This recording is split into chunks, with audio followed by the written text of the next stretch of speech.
I'm Danielle McCartan, Hey, I'm Gigi Speer. and we're here to talk about the fact that the Los Angeles Sparks have put out an all points bulletin. They are looking for male practice players. They're having a tryout Saturday, April 12th, 10 a.m. to 12 p.m. at El Camino College if you're local to there. And Gigi, I cannot believe the backlash that I have seen online to this, I think, great idea.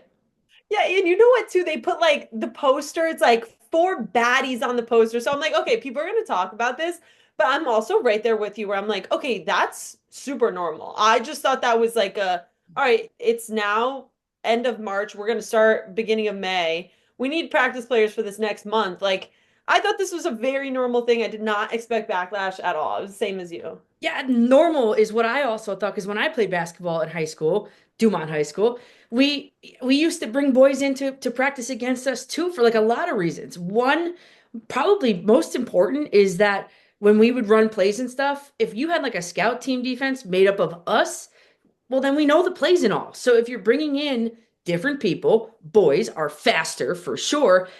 Well, then they don't know the plays. I just thought that was a huge advantage for us. And back in 2005, to now 2025, it's not new to me. Listen, like, I think every coach, you're included, every coach does this. When you're on, especially a female basketball team, same thing as you in high school, we did it. Also at every level. One of my best friends from high school went to UConn. He was one of the stars at our high school team, had no shot playing, all respect, no shot playing at UConn. Yeah. But he was on the UConn practice squad for Coach Gino and the squad through like mid 2021, I think. And then one of my good friends from college was on the practice squad for the New York Liberty. And these are both great basketball players as men, Mhm. but they're getting the call up to help this team get better. And for the New York Liberty, obviously you have that fire crew neck on right now.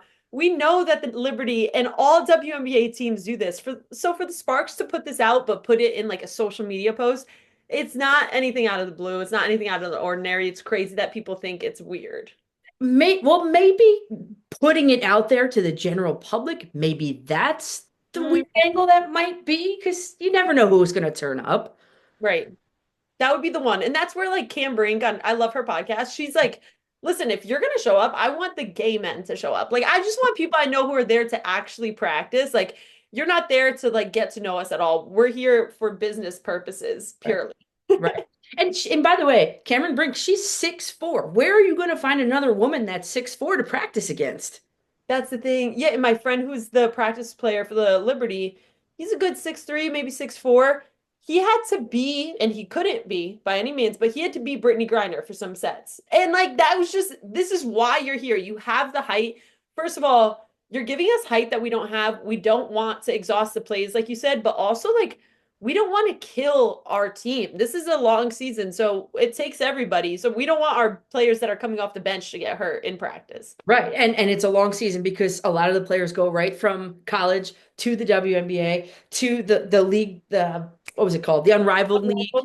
Yeah. Some go abroad. So it's almost nonstop basketball. And it's like you said, it's a good break to bring others in. And one more thing I was thinking of too. Think about this from like a marketing standpoint. Like you have guys out there like, oh, bring any high school team in. They could beat these girls. These girls. Okay. Well, when they get beat at practice, isn't that a humbling experience? And maybe they're going to be invested more in the league. I didn't even think about it from that angle, but I also think it's always so great when you put someone in with experts. And like I know I couldn't hang with any of the Liberty players, and I played all throughout high school, but like especially a man, I think sometimes you got to humble the men a little bit. Yeah, I agree. And maybe this is a strange or out of the box, maybe is the better word, marketing ploy to have these male players come in and then have them, interested in the league, interested enough to show up and support the Sparks long term. I don't know. Yeah, and I have to say too, maybe from not a marketing perspective, but more league building, team building, whatever it is, Yeah. the men who are shocked by this aren't those men that would go and be on the practice squad because any person I know that's ever been on a practice squad for a female team has ultimate respect for women's basketball, especially the WNBA and how good professional women's basketball players are. So, yeah, I think it's a self-selecting group. Yeah, I agree. And it's the couch potato group, really, that seems to be the most vocal. Yes, so true. You were just down watching the Unrivaled games, right? Is that what I saw on Instagram? Oh man, so I was there for the one-on-one tournament that co-founder Nafisa Collier ended up winning. And then I have a podcast, I have Unrivaled Players on, and I'm like, wait, guys, so like, do you let like if Nafisa, she won, she gets $250,000 bonus that she dispersed out to the coaching staff and her players.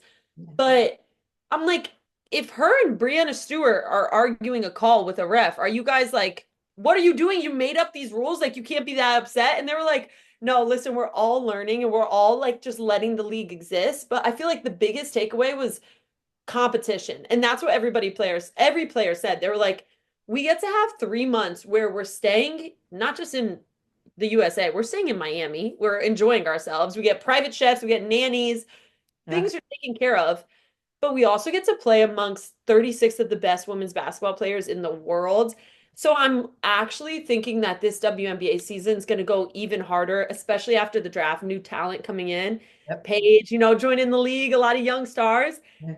And I just think that we're going to see months of great basketball plus no Olympic break. So we're going to see competition. And I think a lot of teams are going to surprise us. Teams that weren't so hot last season. It really, it's anybody's game. And I'm so sorry to do that to you with the Liberty crew neck on, but it's any team's championship this year. Yeah, that is what I don't like because the Liberty have been at the top for the longest. I know. Yeah, but you got Maureen Johannes back. No, I You got the know. freshman back. So you got like a good 3-point shooter out on the court at Barclays. Yeah, I mean, we'll see what happens, but I just think that this is a good thing in conclusion here. I think it's a good thing that the Sparks have put that out there, and I put myself cannot believe the blowback that they've been getting about it.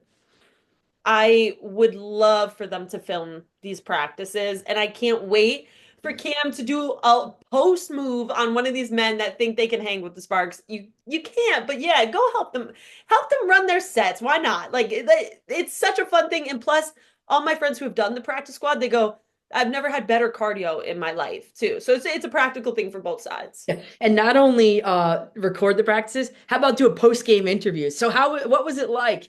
That would Yeah, be great. you That would caught be an elbow from Rakia Jackson. How you feeling? great. All right, Gigi. Thanks for hopping on today. I appreciate it. Thanks, Coach. Appreciate you.